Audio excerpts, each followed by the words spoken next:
నల్గొండ జిల్లాలో ఒక దారుణం చోటు చేసుకుంది. ఒక ప్రైవేట్ స్కూల్లో డైరెక్టర్గా పనిచేస్తున్న ఒక టీచర్ని అత్యంత దారుణంగా హతమార్చారు దుండగులు. అయితే దీనికి సంబంధించి తెలంగాణ రాష్ట్ర వ్యాప్తంగా కలకలం రేపుతుందని చెప్పుకోవచ్చు. అయితే నల్గొండ జిల్లాలోని దేవరకొండలో ఈ దారుణమైన ఘటన చోటు చేసుకుంది.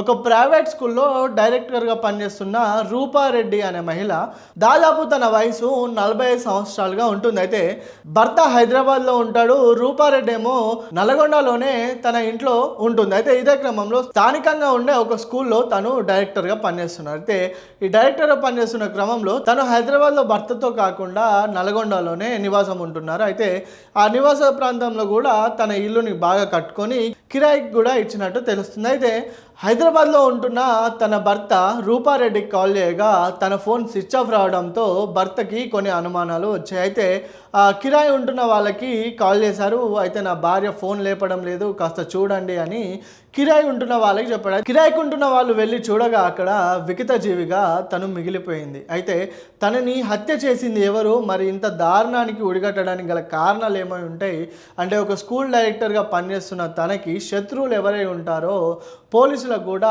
ఈ కేసులో కొత్త అనుమానాలు వ్యక్తమవుతున్నాయని చెప్పుకోవచ్చు. అయితే ఇదే క్రమంలో మరి రూపారెడ్డి హత్య గల కారణాలు ఏమై ఉంటాయి అంటే, భర్తింటి అత్తింటి వేధింపులు ఏమైనా ఉన్నాయా, మరి ఆస్తి తగాదాలు ఏమైనా ఉన్నాయా, మరి స్కూల్ అంటే తను డైరెక్టర్గా పనిచేస్తుంది, మరి అక్కడికి సంబంధించి అక్కడ ఎవరైనా శత్రువులు ఉన్నారా, మరి ఇంత దారుణంగా తనని హతమార్చడానికి గల కారణాలు ఏమై ఉంటాయని పోలీసులు అన్ని కోణాల్లో విచారిస్తున్నారు. అదేవిధంగా భర్తను కూడా విచారిస్తున్నారు. మరి తనని ఇంత దారుణంగా మరి హతమార్చే అవసరం ఎవరికి వచ్చింది అని పోలీసులు అయితే గట్టిగానే ప్రయత్నిస్తున్నారని చెప్పొచ్చు ఈ కేసును ఛేదించడానికి. అదే క్రమంలో మరి స్కూల్ డైరెక్టర్గా తను పనిచేస్తున్న క్రమంలో మరి అక్కడెవరైనా శత్రువులు ఉండొచ్చు అనే అవకాశాలు కూడా వ్యక్తమవుతున్నాయి. అదే రీతిగా ఆస్తి తగాదాలు ఏమన్నా ఉన్నాయని అన్ని కోణాల్లో అయితే ప్రస్తుతానికి పోలీసులు దర్యాప్తు చేస్తున్నారు. మరిన్ని వివరాలు తెలవాల్సి ఉంది. రోజు ఉదయం సుమారు 8:30 సమయంలో మాకు ఒక కంప్లైంట్ రావడం జరిగింది. ఆ కంప్లైంట్ ముఖ్య విషయం ఏంటంటే, జేబీ కాలనీ మల్లెపల్లి అన్నమల్లిపల్లి ఒక ఆ ఇంట్లో ఒక స్త్రీ అండ్ ఆవిడ పేరు వచ్చి కల్లు రూపారెడ్డి, వైభవ్ రాజేంద్ర రెడ్డి. వాళ్ళ ఇంట్లో వాళ్ళ వైఫ్ ఇంట్లో పడిపోయి అప్పులో బ్లడ్ అంటే రక్తమండలో పడి చనిపోయి ఉంది. ఆ సమాచారం మా పక్కనే ఇమీడియట్గా వచ్చేసి మేము వెరిఫై చేయడం పరిశోధించడం జరిగింది. వాళ్ళ ఇక్కడ నగర్జన స్కూల్కి ప్రిన్సిపల్గా పనిచేస్తుంది ఆవిడ వయసు సుమారు 50 సంవత్సరాలు ఉంటుంది. ఆవిడ మార్నింగ్ ఒక్కడే ఉంది ఇక్కడ, వాళ్ళ హస్బెండ్ హైదరాబాద్లో ఉంటారు రాజేంద్ర రెడ్డి గారు. నైట్ 7:30 ఫోన్ చేస్తే ఫోన్ స్విచ్ ఆఫ్ వచ్చింది. మళ్ళీ తర్వాత స్విచ్ ఆఫ్ వచ్చిందని ఏంటి అని చెప్పి మార్నింగ్ 8 ఇక్కడ రావడం జరిగింది. వచ్చి వెరిఫై చేస్తే ఆ ఇంటి లోపల ఆవిడ పక్క డోర్ నుంచి లోపల డోర్ ఓపెన్ చేసి ఉంది. లోపల బ్లడ్లో పడిపోయి చనిపోయినట్టు కనిపిస్తూ ఉంది. మేము దాని మీద దరఖాస్తు తీసుకుని కేసు రిజిస్టర్ చేసినాం. ఆవిడ పూర్తి స్థాయిలో ఇప్పుడు ఇంకా అది మర్డరా లేకపోతే ఎట్లా జరిగిందనే విషయం ఇంకా పూర్తిగా మనం ఐడెంటిఫై చేయలేప్పుడు పిఎంఈకి పంపిస్తున్నాం. పోస్ట్ మార్టం రిక్వెస్ట్ కూడా అయిపోయింది. ఆ పోస్ట్ మార్టం అయిన తర్వాత దాని ఫర్దర్గా అది మర్డరా లేకపోతే సూసైడ్ ఎట్లా జరిగిందనే విషయం మీద పూర్తిగా చెప్పగలుగుతాం.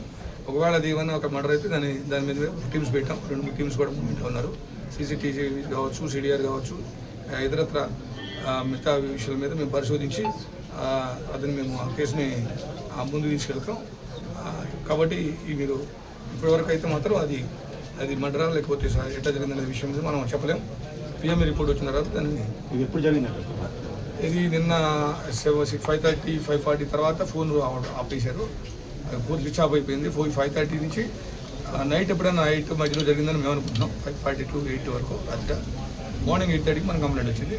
దాని మీద మనం విచారించి ఫర్దర్గా ఇన్వెస్టిగేట్ చేసి అంటే ఇప్పటి వరకు జరిగిన ప్రాథమిక విచారణలో ప్రాథమిక విచారణ ఆవిడ ఎవరు ఇంట్లో ఎవరు లేరు, ఆవిడ ఒక్కడే ఉన్నది. ఎవరు చూసిన వాళ్ళు కూడా లేరు. సీసీ కెమెరాలు కూడా ఎక్కడ అయింది అనిపించలేదు. కాబట్టి ఇప్పుడు ఆవిడ మేము ఫర్దర్గా మేము సిడిఆర్ అనాలిసిస్ కానీ లేదా కెమెరాస్ లోకల్ మొత్తం వెరిఫై చేసి అంటే క్లూస్ టీమ్ అవన్నీ వచ్చాయి కదా, క్లూస్ టీమ్ వచ్చింది. క్లూస్ టీమ్ కూడా సర్వీసెస్ తీసుకున్నాం. ఆ తర్వాత స్పెషల్ టీమ్ ఫామ్ చేసినాం. పూర్తి స్థాయిలో విచారణ చేస్తున్నాం. నిజంగానే అది ఒకవేళ అది హత్య అయితే దాని మీద నేరస్తులను గట్టిగా మేము పట్టుకుంటాం. ఖచ్చితంగా వాటి మీద ఫోకస్ పెడతామని మేము అందరూ తెలియపరుస్తున్నాం. కత్తిపోతున్నా సార్ కొన్ని గాయాలు అయితే కనిపిస్తున్నాయి. ఇవి మనకి అయితే చెప్పలేము. అది మనం పోస్ట్ మార్టంలో తెలియాల్సి ఉంది. అంటే ఇప్పుడు ఒంటి మీద ఉన్నటువంటి గాయాలు ఏం గాయాలు అయి ఉంటాయి? అంటే గాయాలు అనేది ఇది కత్తిపొట్లుగా కనిపిస్తూ ఉన్నాయి మాకైతే ప్రాథమికంగా. మరి అది పూర్తి స్థాయిలో మనకు పిఎం అయితే కానీ తెలియదు.